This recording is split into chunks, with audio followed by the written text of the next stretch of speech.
So this is more than a womanizer, the history behind the real Casinova.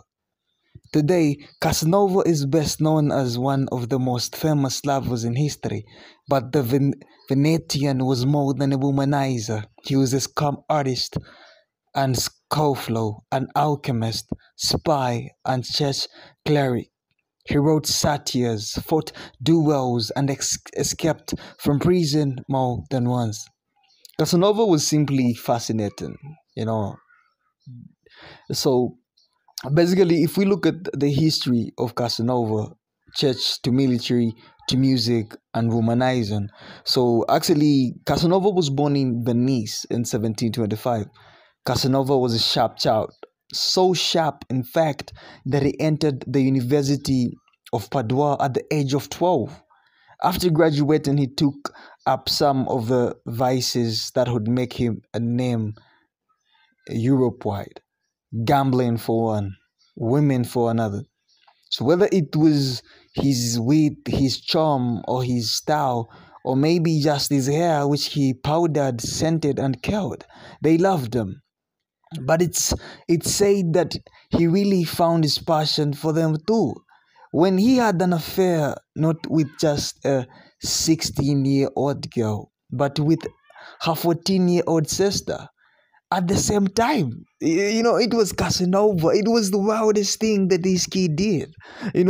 How can you do that? And at the same time, if that weren't bad enough, years later, Casanova wound up in bed with one of the two sisters again, and her sister and her daughter, who was also his. So Casanova was actually it was one of the wildest stories of Casanova.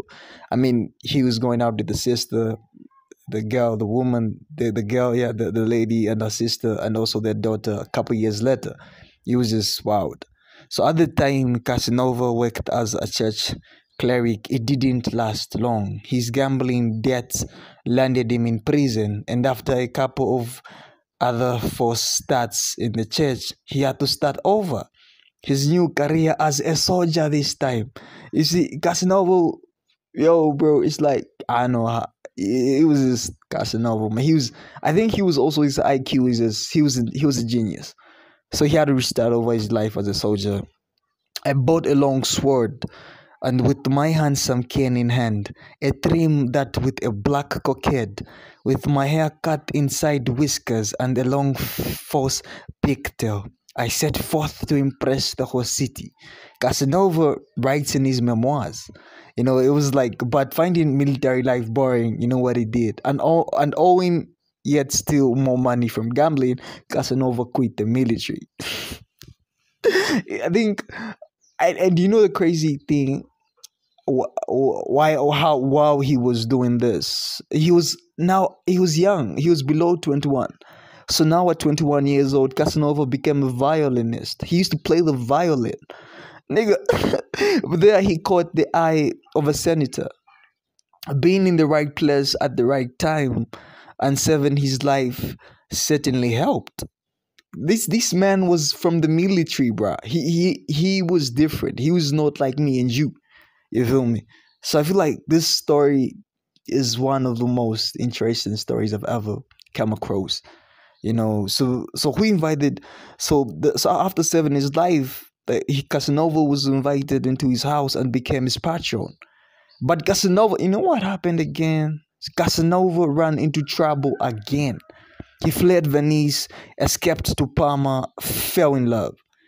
I think this is where the whole story behind Casanova happened. So when he fell in love, guess what happened? His heart was broken. So he went on a grand tour and seduced dozens of women. I think from there, that's where everything started. He became a Freemason, wrote a play, and finally in 1753 returned to Venice, however you pronounce it. And things were just getting started. So let's delve down deep into the story of the Casanova. And this part will now talk about the escapades and imprisonment. So guys,